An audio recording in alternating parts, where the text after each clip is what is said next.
To join us now, member of the House Oversight and Intelligence Committees, Democratic Congressman Krishnamorthi of Illinois. Congressman, great to see you as always.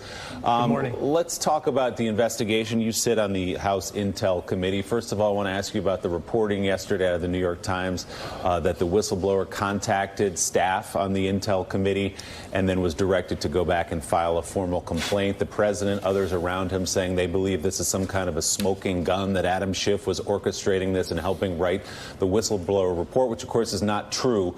What's your view of those facts that were laid out in the New York Times, and do you have any trouble with the way your committee handled the whistleblower?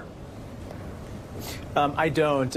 Basically, what the president said was completely false, and I'm glad that Chairman Burr and the Senate said that the way that the House Intelligence Committee appeared to handle this whistleblower's concerns was correct. We are approached routinely by folks who just want to know what the process is, how to go about filing a whistleblower complaint, and that's exactly what happened here. And an aide to the House Intelligence Committee directed the whistleblower to go to the Inspector General and do things by the book, which is what he or she did. Congressman, it's Jonathan Lemire. On the subject of the whistleblower, when do you anticipate being able to speak to this individual? And as a second question, how are you going to protect his or her identity, who has now come under such intense scrutiny and pressure from a number of conservatives, including the President of the United States? Yes, I think that we want to talk to the whistleblower ASAP. And that's in part because of what the president has said recently that gives rise to concerns that the president might try to retaliate against the whistleblower or try to get to him or her before they have a chance to speak to us and discourage them from telling their story. I think the real challenge here is, I think probably Chairman Schiff wants to do this in as public a way as possible. But how do you do that while at the same time concealing the person's identity? On the other hand, you could do it in a closed session, but I think there's intense public interest in this person's story and their complaint. Sam Stein. Hey, Congressman, Jonathan Lemire selfishly stole my question, but I did have, luckily, a second one, which is the president has repeatedly said that his call with the Ukrainian president was perfect, and he said that the transcript verifies that. Of course, it's not a transcript. It's a summarization, a call memorandum. As you guys go about investigating this in the context of an impeachment proceeding, how imperative do you view it as to get your hands onto the actual transcript? And do you anticipate that by the end of this, you will have obtained the actual transcript of the call and that it will be made public? I hope so. You're absolutely right. This is at the bottom of the summary. It says it's a memorandum of a telephone conversation, a telcon in the jargon of these things. And basically, the original verbatim transcript is different.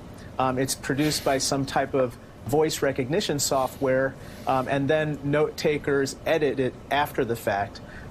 And in this particular case, the whistleblower alleges that the original, I guess, verbatim transcript was uploaded onto a special secret server, which was not consistent with past practice. I think that we should try to get a hold of that original verbatim transcript, and we should also figure out how it was edited. DNI McGuire, Director of National Intelligence McGuire, told me at the hearing last week that there were 12 people, at least 12 people on the call. And so to the extent that they participated in the editing, we would want to know that as well. Congressman, there are multiple investigations going on in various agencies with regard to the president's behavior. One of them is being headed up by John Durham, who's a skilled, experienced investigator with great credentials. Now it appears that in Rome, a week ago, 10 days ago, the Attorney General was with Mr. Durham during the course of Mr. Durham's investigation, and it appeared, at least according to the public prints and other sources will tell you, that the Attorney General was basically looking over John Durham's shoulder. Does this concern you at all?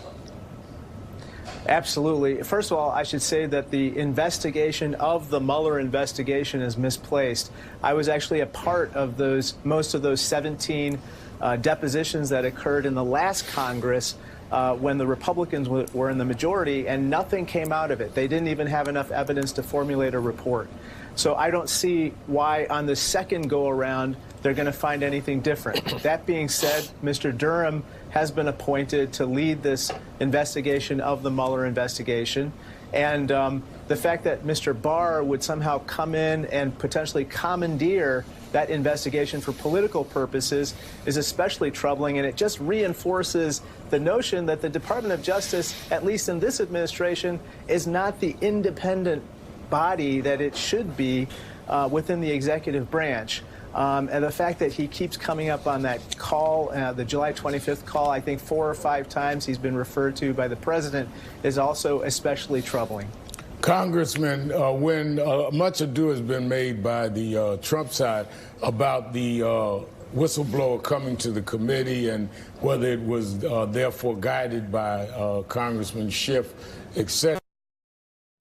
But isn't it true when the committee sent him to the Inspector General, the Inspector General could have said there was no merit here and certainly not said this is a matter of urgency? Doesn't that show that it was not partisan, that the Trump-appointed IG is the one that determined there was credibility here and a sense of urgency? Yes, sir. That's exactly right. I'm glad you brought that up.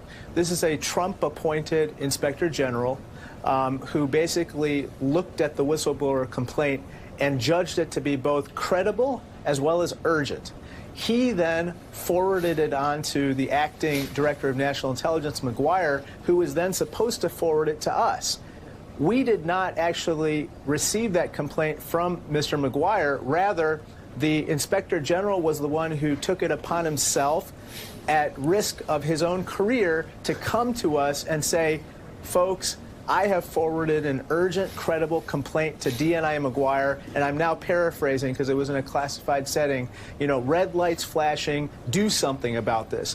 And I just have to say, you know, this person is to be commended for his professionalism and his patriotism in bringing forward that complaint to us, because he had every reason not to do it, but he did it at risk of his own career, because basically he's bringing a complaint against his own boss, the president.